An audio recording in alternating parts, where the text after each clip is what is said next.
बहारों फूल बरसाओ, मेरा महबूब आया है, मेरा महबूब आया है। आहा हा हा हा, वाह वाह वाह। चारों तरफ शादियां ही शादियां हो रही, चारों तरफ जोड़ियां ही जोड़ियां बन रही हैं, गठबंधन ही गठबंधन हो रहे हैं, नेताओं से लेकर अभिनेताओं तक सब फेरे ले रहे हैं। विद फेरे हम हैं तेरे।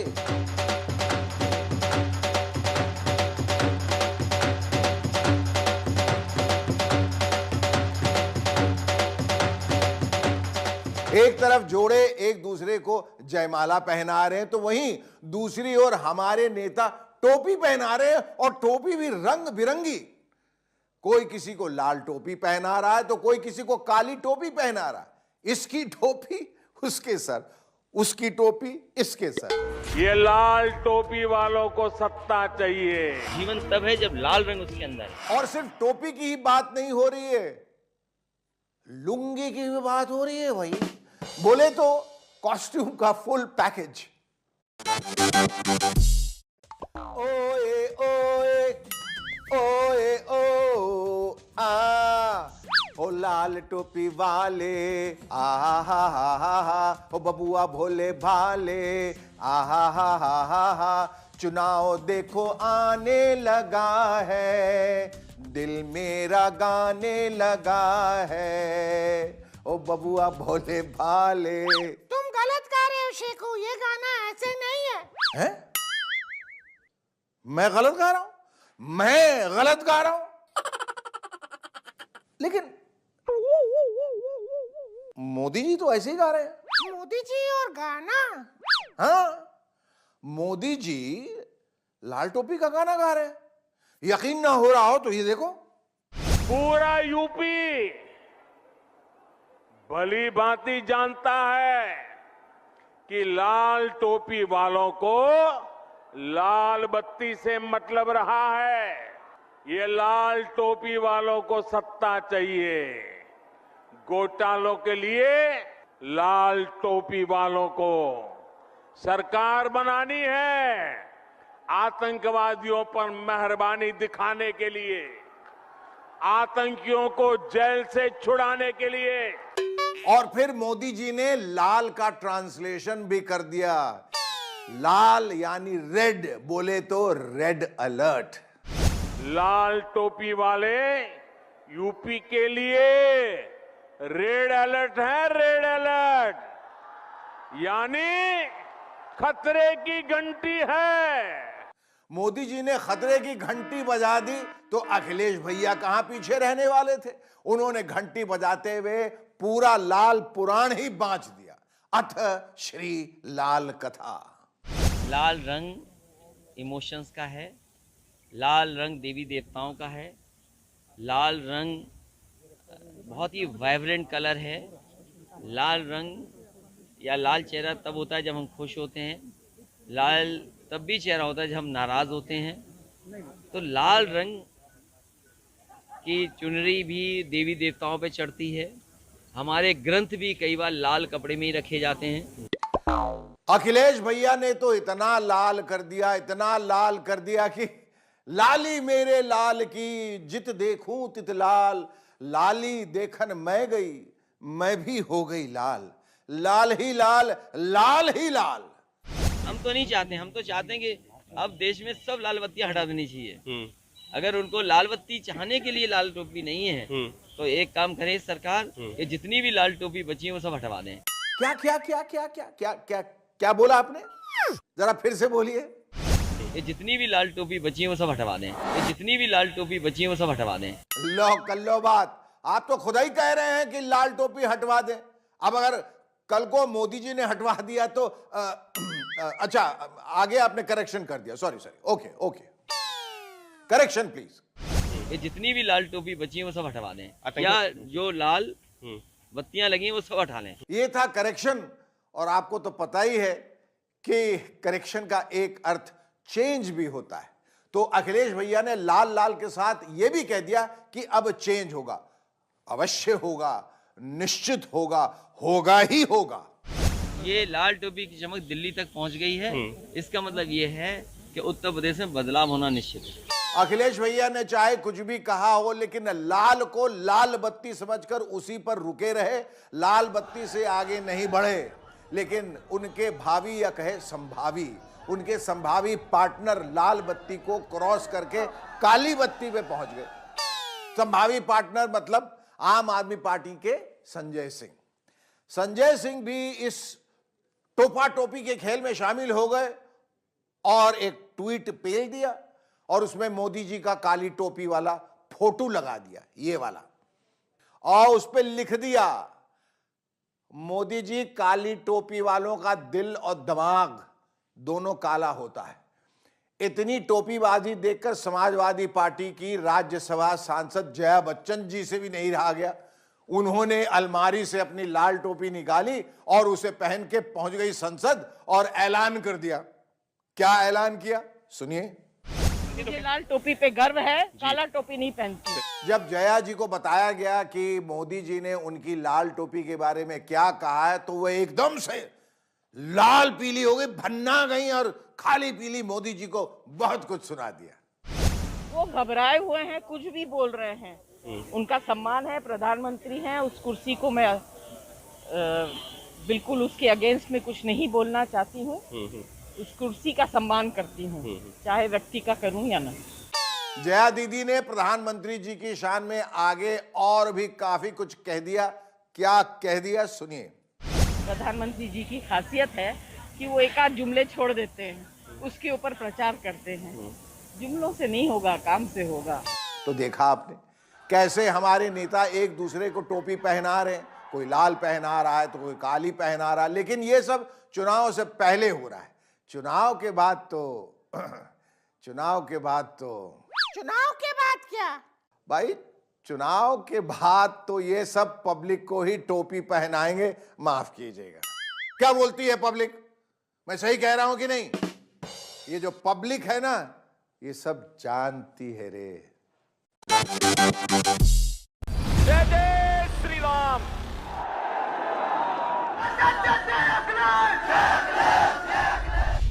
उत्तर प्रदेश में चुनाव की तैयारी है। टोपी के पीछे पीछे ये लुंगी भी आ रही है। ये हंगामा क्या है? अब केशव प्रसाद मौर्य की बारी है। किस बात की बारी है शेखू? भैया ऐसा है बंदरू, सवाल तो तुम्हारा सीधा है, लेकिन इसका जवाब थोड़ा टेढ़ा है रे, टेढ़ा। और टेढ़े जवाब को समझने के लिए तुम्हें उत्तर प्रदेश के उप मुख्यमंत्री केशव प्रसाद मौर्य के बायोडेटा को बहुत ध्यान से जानना और सुनना होगा।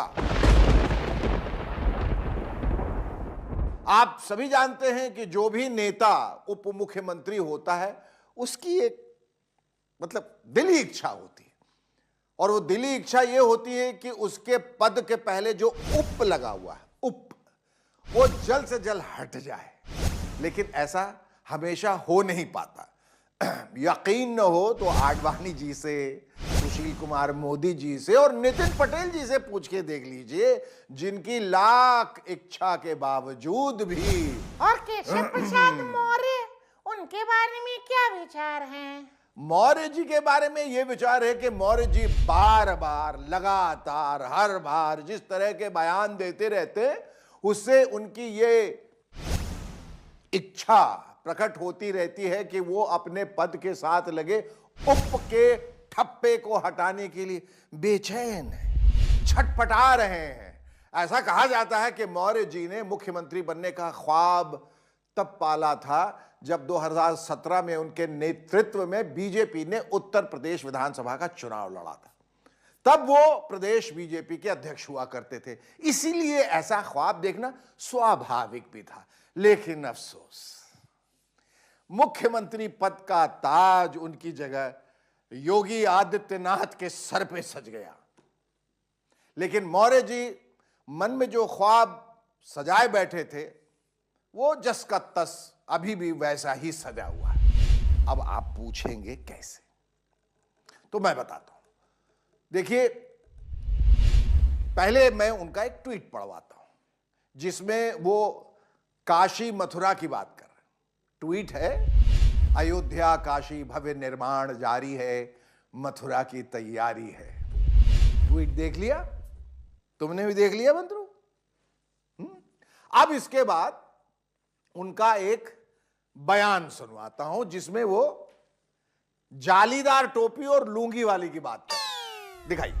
2017 के विधानसभा चुनाव से पहले कितने लुंगी छाप गुंडे घूमते थे?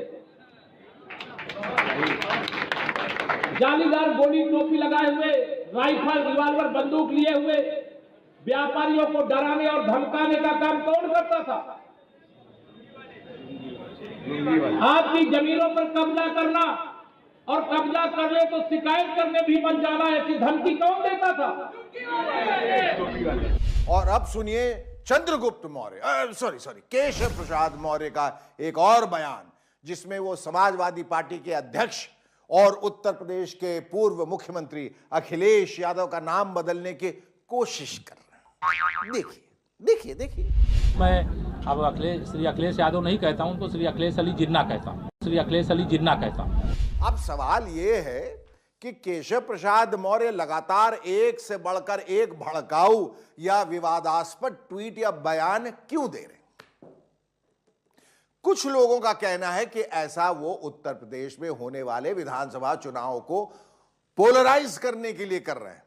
ऐसा मानने वालों में एक समाजवादी पार्टी के नेता अबू आजमी भी है। अभी बौखलाए हुए हैं ये।